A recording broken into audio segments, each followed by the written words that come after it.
Hey sports enthusiasts, my name is Cecily Webb. We're here in Orlando at the Florida's Coaches Coalition. The Coaches Coalition is working to advocate, educate, and elevate high school coaches. They're doing this by providing support and pushing for meaningful changes like compensation and recognition for the time and commitment these coaches put in, both on and off the field. And this week, that mission was on full display. Throughout the clinic, some of the most successful voices in college football took the stage, sharing insight on leadership, culture, and player development, and navigating today's evolving changes in college athletics. From recruiting changes to the impact of NIL and the transfer portal, the message was clear. The game is changing, but the strong leadership remains the foundation. More than 700 high school coaches are gathered here today with the same goal in mind, to grow the game and the voices who are leading it. We're here with Bishop Moore's head coach, Matt Hedrick, just talk about being here today and what's it mean to be part of this Coaches Coalition. Oh, it's just fun to be here. It's always great to get a chance to listen to other people, and it's just a chance to learn and see some of our colleagues in the business, and it's a lot of fun. I'm here with head coach Dabo Sweeney, and Coach, you've been coaching for 24 years. Just talk about how special it is to be able to be here and speak into some of these high school coaches who are either starting their career or just coaching at the high school level. Well, that's awesome. First of all, it's a blessing to be able for you to hear that I've coached that long. So, coached 8 years at Alabama, and this is year 24 at Clemson. Been just really blessed, and I love the game. I love what the game teaches. And, an opportunity like this gives me a chance to really kind of get back to my roots a little bit, because I get to, I played wide out and I coached receivers my whole career. Every head coach was something at some point, and for me, so to be able to come in and talk a little bit about something that I'm passionate about to a bunch of great coaches all throughout this state, and probably some that maybe came from outside the state. But they do a great job of hosting this, and just honored to be asked to do it, and glad it worked out. I'm here with the founder and the executive director of the Florida Coaches Coalition. Man, we just passed 800 paid coaches here for the weekend, and it's amazing because post-COVID, you haven't had a clinic with 350. So to be able to exceed that more than double, it just shows the impact of what we're having here in the state and just the excitement about the clinic from coaches from all around. And talk about that impact and the things that the Florida Coaches Coalition is really doing to advocate for these coaches. Yep, we currently have legislation that is one vote away from being passed in the Florida House of Representatives. Once it gets passed, goes to the governor for signature. And once it gets passed, coaches will be able to get paid by booster clubs, same way they do it in Texas and Georgia. And how important is that? These other states like Texas and Georgia, like you said, are getting paid, but how important is that to have that here in Florida?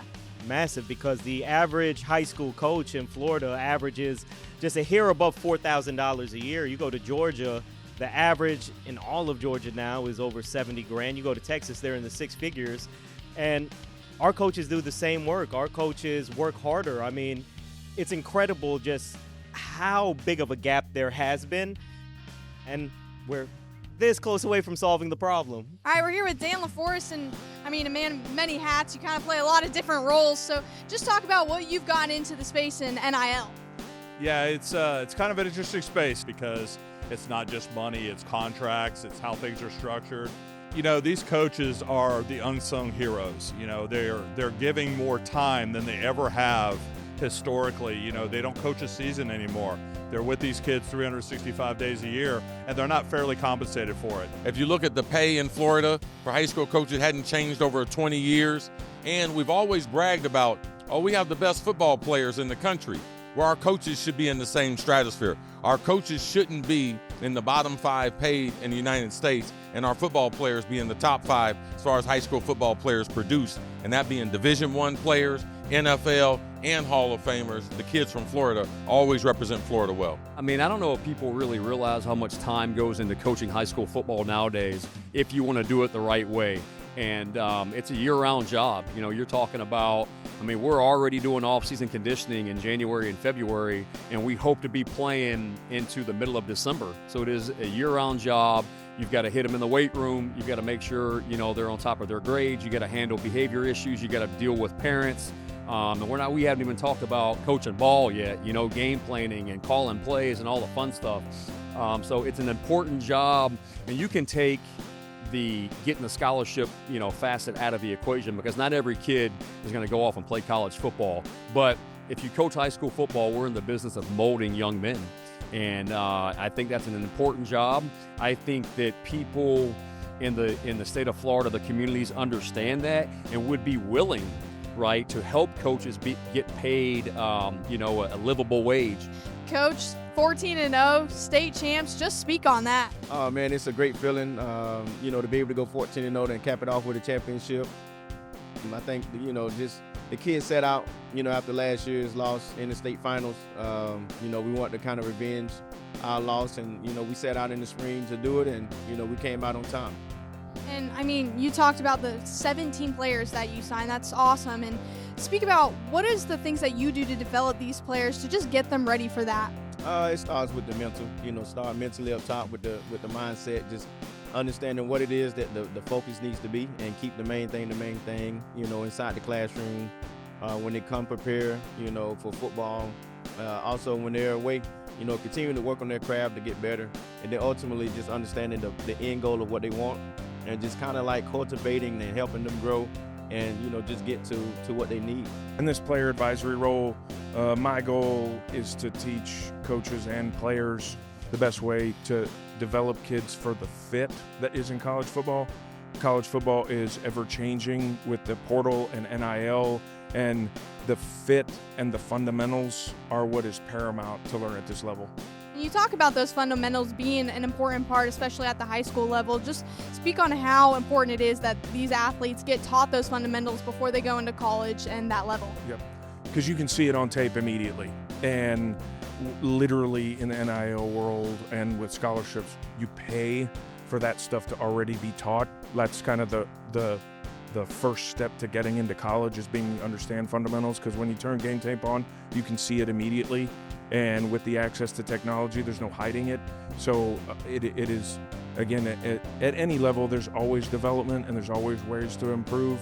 But from middle school to high school and on up, the more fundamentals you can teach and master, the better off you're going to be. I mean, for you talk about with the NIL and transfer portal being so big, you've kind of gotten crazier while some other coaches have gotten a little softer. And how so?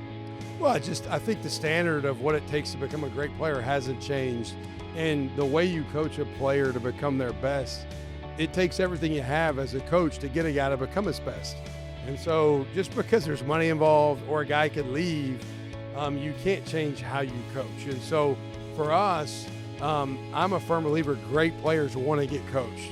And I tell recruits all the time, if you don't want to get coached, do not come to Florida. Like, if you don't want us to be on every little detail and try to help push you to become your best, go somewhere else.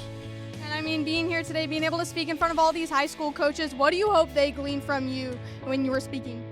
Well, just our passion and energy about how much we care about serving and developing our players and helping them become their best. Really simple. And talking about that, just passion for developing players, how special is that to you that you get to do that with these athletes at Florida? It's the opportunity of a lifetime. I grew up my whole life watching SEC football, and so to be in the seat I'm in now and be able to serve our players in that capacity, it means the world to me. What is kind of the most important part to you as a coach to implement into these athletes? As much as we talk about winning and losing and X's and O's and football is the game that brings us all together, but I'm always interested in what's my player going to be like in 10 years? What are they going to look like 5 years after graduation? Where are we setting ourselves up to be successful adults? And those habits are formed right now. We talk about building championship habits all the time, and that's setting the trajectory for them to have a successful life. And in the end, we coach high school football because we do love the game of football, but it's about helping that next generation become successful adults. My best mentor, my best coach and the reason I coach is my high school coach, Dennis Lavelle. So I know how important all these men and women are in the lives of these young athletes and their student athletes. It's invaluable. What they do and the hours that they put in, we all put in the same hours. We're all on the same train ride. We really are. Different places, but the same train ride. And anytime that we can give back, contribute, help in any way, shape, or form, include them in some of our, practices, whatever it may be, we're just big fans of it. We believe in servant leadership, and this is a great opportunity to do so. for far too long, high school coaches have been pouring countless hours, blood, sweat, and tears for really abysmal pay. And it's really, I mean, it's past time that the legislature does something to make our coaches feel valued.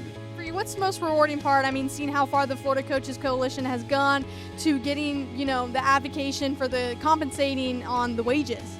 Well, again, I'm just proud of all the hard work and the efforts that have been put into it by all the people that have sacrificed for this. It's again going on for way too long. I started coaching high school ball back over 20 years ago, and the same pay scale that we had back then, it's that now, and so it's way past the point where it's time to fairly compensate our coaches at every sport, not just football. And so again, I'm thankful for our legislators, who've gotten behind this, for all the coaches and administrators who've gotten behind this endeavor. And I'll continue to be a champion for our high school coaches because, again, my high school coach, Coach Andy Gay, made me who I am today. And I know these coaches here at this convention, at this conference, will help make the future leaders of tomorrow.